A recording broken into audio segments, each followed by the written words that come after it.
ओम नमः शिवाय।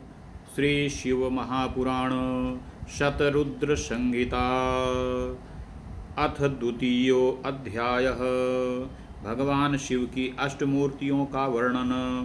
नंदीश्वर उवाच शृणुतात महेशस्यावतारान् परम प्रभो सर्वकार्यकलाकराल्लोके सर्वस्य सुखदां मुने। तस्य शम्भो परेशस्य मूर्तेऽष्टकमयं जगत् तस्मिन् व्याप्य स्थितं विश्वं सूत्रे मणिगणा इव। सर्वो भवस्तथा रुद्र उग्रो भीमः पशुपति ईशानश्च महादेवो मूर्तयश्चाष्टविस्तृता। भूम्याभोग्निमरुद्भद्योम क्षेत्रज्ञर्कनिशाकर अधिष्ठाताश्च सर्वाद्यैरष्टरूपै शिवस्य धत्ते चराचरं विश्वं रूपं विश्वभरात्मकं। शङ्करस्य महेशस्य शास्त्रस्यैवेति निश्चयः सञ्जीवनं समस्तस्य जगतः सलिलात्मकं। भव इत्युच्यते रूपं भवस्य परमात्मनः बहिरतर्जगाद्विश्वं बिभर्ति स्पन्दते स्वयम्। उग्र इत्युच्यते सद्भिरूपमुग्रस्य सत्प्रभो सर्वावकाशदं सर्वव्यापकं गगनात्मकं। रूपं भीमस्य भीमाख्यं भूतवृन्दस्य भेदकं सर्वात्मा सर्वात्मनामधिष्ठानं सर्वक्षेत्रनिवासकं। रूपं पशुपतेर्यज्ञेयं पशुपाशनिकृतं सन्दीपयज्जगत्सर्वदिवाकरसमाहयम्।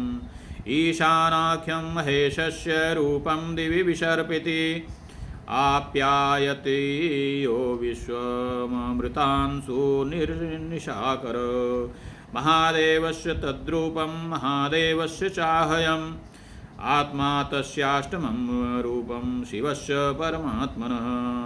व्यापिकेतरमूर्तीनां विश्वं तस्माच्छिवात्मकं। शाखा पुष्यन्ति वृक्षस्य वृक्षमूलस्य सेचनात् तद्वदस्य वपुर्विश्वं पुष्यते च शिवार्चनात्।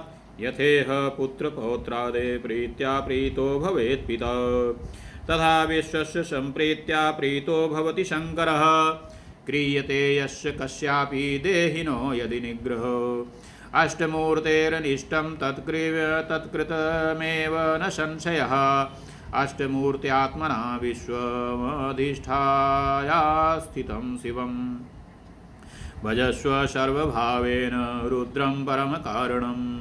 इति प्रोक्ता शिवरूपास्ते विधिपुत्राष्टविश्रुता सर्वोपकारनिरता सेव्या श्रेयोऽर्थभिर्नरैः। इति श्री शिव महापुराणे तृतीयायां शतरुद्र संहिता शिवाष्टमूर्तिवर्णनं नाम द्वितीयो अध्यायः। नंदीश्वर बोले, हे प्रभो, हे तातो, हे मुने, अब महेश्वर के समस्त प्राणियों को सुख प्रदान करने वाले तथा लोक के संपूर्ण कार्यों को संपादित करने वाले अन्य श्रेष्ठम अवतारों को सुने। यह सारा संसार परेश शिव की उन 8 मूर्तियों का स्वरूप ही है। उन मूर्ति समूह में व्याप्त होकर विश्व उसी प्रकार स्थित है जैसे सूत्र में पिरोई हुई मणियाँ। सर्व भव रुद्र उग्र भीम पशुपति ईशान और महादेव ये शंकर की 8 मूर्तियां विख्यात हैं।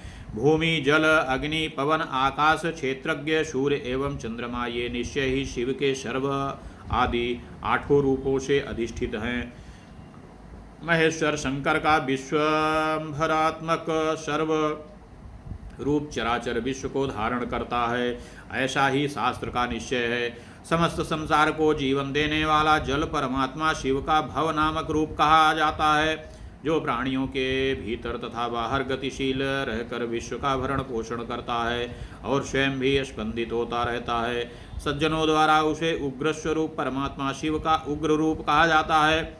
भीम स्वरूप शिव का सबको अवकाश देने वाला सर्वव्यापक तथा आकाशात्मक भीम नामक रूप कहा गया है। वह महाभूतों का भेदन करने वाला है, जो सभी आत्माओं का अधिष्ठान, समस्त क्षेत्रों का निवास स्थान तथा पशुपाश को काटने वाला है।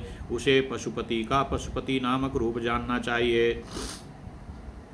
सूर्य नाम से जो विख्यात होकर संपूर्ण जगत को प्रकाशित करता है और आकाश में भ्रमण करता है, वह महेश का ईशान नामक रूप है, जो अमृत के समान किरणों से युक्त होकर चंद्र रूप से सारे संसार को आप्यायित करता है।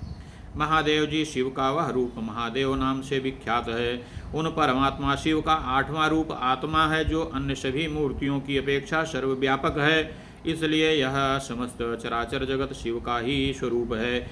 जिस प्रकार वृक्ष की जड़ मूल को सींचने से उसकी शाखाएं पुष्ट होती हैं, उसी प्रकार शिव का शरीर भूत संसार शिवार्चन से पुष्ट होता है। जिस प्रकार इस लोक में पुत्र पौत्रादि के प्रसन्न होने पर पिता प्रफुल्लित हो जाता है, उसी प्रकार संसार के प्रसन्न होने से शिव जी प्रसन्न होते हैं। यदि किसी के द्वारा किसी भी शरीरधारी को कष्ट दिया जाता है, तो मानो अष्टमूर्ति शिव का ही वह अनिष्ट का किया गया है, इसमें संशय नहीं है। अतः अष्टमूर्ति रूप से सारे विश्व को व्याप्त करके सर्वतो भावेन स्थित परम कारण रुद्र शिव का सर्वभाव से भजन कीजिए। हे सनत कुमार, हे विधि पुत्र, इस प्रकार मैंने अपने शिव के प्रसिद्ध 8 स्वरूपों का वर्णन किया। अपना कल्याण चाहने वाले मनुष्यों को सभी के उपकार में निरत इन रूपों की उपासना करनी चाहिए। इत श्री शिव महापुराणे तृतीयायां शतरुद्र संहिता शिवाष्टमूर्ति वर्णनम नाम 2य अध्यायः।